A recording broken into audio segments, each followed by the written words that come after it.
প্রিয় দর্শক মণ্ডলী, দেখুন মাশাআল্লাহ বিলের তরতাজা মাছ এইমাত্র আমাদের এক ভাবি কিনে নিয়ে আসলো। তো সামনে পড়লো দেখে ভিডিওটা করতেছি। একদম তরতাজা, এই দেখুন গুলশা, এই যে এই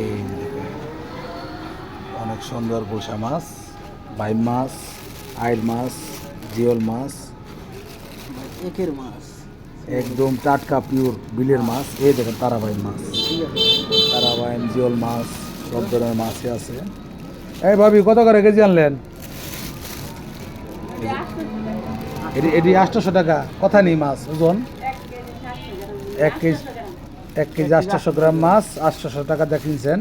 তবে ভাবি জিতছে, এই মাছটা অনেকদিন খাইতে পারবো, এই মাছটা দিয়ে আর অনেকদিন খাইতে পারবো। চিংড়ি মাছ আছে, একদম দেশি বিলের চিংড়ি মাছ। প্রিয় দর্শক মণ্ডলী ভাইয়েরা, এই যে দেখুন, এই যে টাটকা চিংড়ি, মাশাআল্লাহ খুব সুন্দর। এই যে এটা, এই মাছের নাম জানেন প্রিয় দর্শক মণ্ডলী? এটা হলো বেড়া মাছ। আমাদের আঞ্চলিক ভাষায় এটা বেড়া মাছ বলে, কিন্তু এটা শুদ্ধ নাম হচ্ছে মিনি মাছ। বইয়ের মধ্যে পড়ছি, দেখুন অনেক সুন্দর মাশাআল্লাহ। সবাই ভালো থাকবেন, সুস্থ থাকবেন। আসসালামু আলাইকুম ওয়া রাহমাতুল্লাহি ওয়া বারাকাতুহু।